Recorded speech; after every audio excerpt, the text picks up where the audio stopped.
And I don't know if you saw me put the first few coats on. If you did, thanks again for watching this. I never really know what I'm going to say next on a video. And it might be something that I didn't say last time. Something that you can catch a tip from.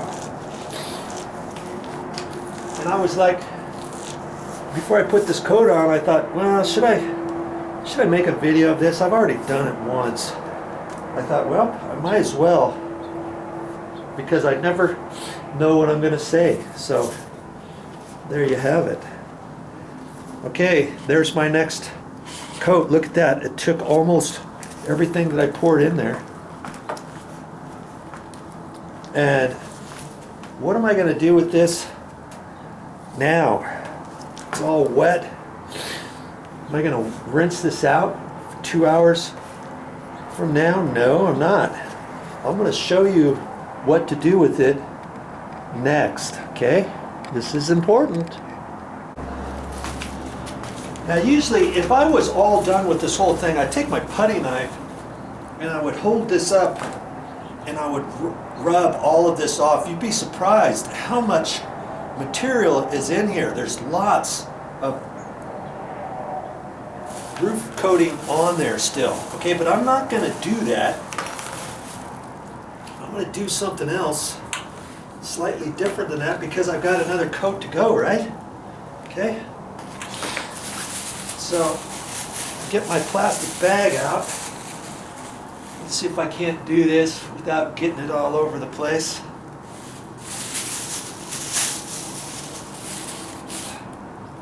I'm just going to take this and roll it up in a plastic bag. Okay? That's going to keep this moist. It's going to keep it from drying out. Just that much. You just push on there, make sure the air is out of it. Okay? That's all I'm going to do, just like that. Just like that. And in a couple hours, when I come back here, get ready for the next coat, this is going to be all nice and wet, and I can put the next coat on. Okay? So now what I'm going to do is take the rest of this and put it back in, because there's still a lot here. Okay, I don't want to leave that in.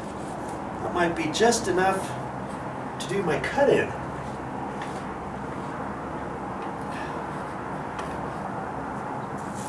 And it might look like there's not much in this container, in this paint tray, but yes, clean it out. Always clean it out. I do that for paint too. I don't just leave it set in there.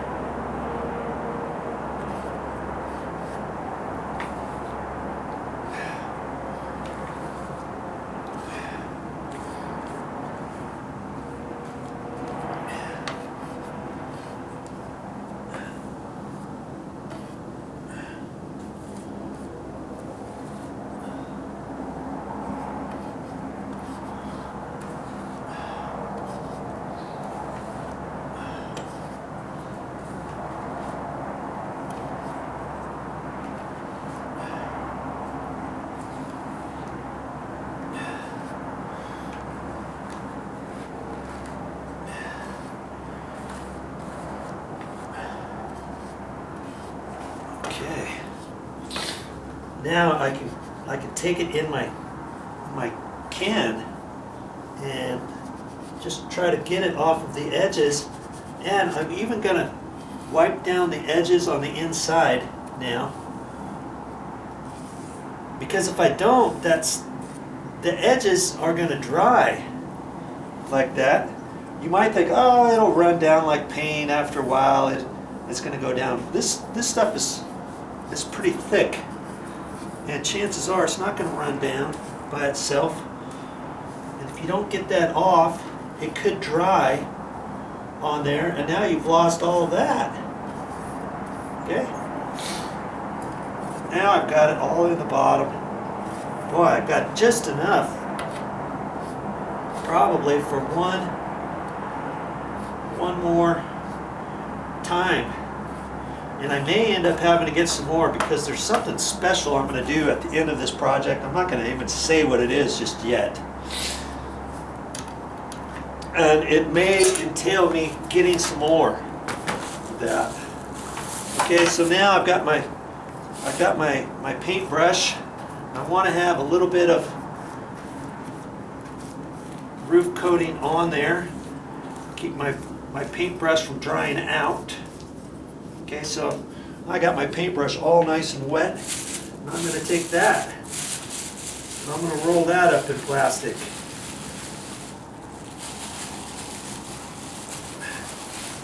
Just like that. I'm going to push down on it. Make sure there's no air in there, okay? Can you see how that is going to keep my roller from drying out? It's going to keep the paintbrush from drying out. Okay, just like that. That's all I'm going to do. And on this, I'm actually going to take this off. Now I'm going to put the lid back on too. I want to leave this lid off because that could dry up the top of it. It could skin it. I'm just going to tap it on a little bit, not all the way. That's it for now. Simple. Now see this roof coating stuff, you can use this on quite a few different things. I did it on roof flashings, or where skylights were, or where a roof curb was for an air conditioning unit, stuff like that. You just have to coat it a couple different times. And they also have some stuff like this that's a little bit thicker, almost kind of like Henry's mastic, that you patch things up in the winter, like if it's raining. You have to take it out of there and put it on with like a putty knife because it's a lot thicker. They even have that at the store. They got all kinds of stuff at the store. They don't just have Henry's. They got all different types of things. This is just one product, okay? I mean, there was probably 5 or 6 different products I could have used on this floor. I just happened to pick this one because it was like $25 instead of $50 to $75 a gallon. And I've had good luck with this one in the past. Henry's Durabrite White Elastomeric Roof Coating. Got to get some of that next time. And am I a professional roofer? Heavens no. I would never be a roofer. I mean, that takes brains and knowledge. But this is something that just about anybody can do. You saw how easy it was for me to do it. I'm just an average guy. You know, if I can do it, I'm just an average Joe is what I usually tell people. And if I can do it, you can do it. Okay? So what I'm going to do is I'm going to stay off of this for at least a couple hours. Maybe look at it after 2 hours, 3 hours, something like that. I want to make sure that I put the next coat on well before sundown. Because once the sun goes down, if I would have put this down right at sundown, let's say, or half hour before sundown, depending on the weather. I mean, we're in October. If we were in the middle of summer, it'd probably be fine. But the temperatures drop, and if this doesn't skin up and start drying at the top of the surface on down, then it's going to stay wet all night, and it's not going to get a proper bond. I'd have to come out here the next day, and I wouldn't even be able to walk on it. I'd have to be really careful and feel it, and if it felt a little tacky, I'd have to stay off it until it dried. Now the next day it would probably dry, but I don't like putting this on too close to it getting too cold at night. Okay, so think about that. Read the directions on there if you have any questions. Talk to the salesperson or something, but I find that if I read the labels, it'll tell me everything I need to know, or go online and read it. Sometimes salespeople, maybe they don't know any more than you do, so they give you a guesstimate and you go by their word and you find out, hey, it didn't work, that's bad. That's the last thing you want to do. Okay? All right.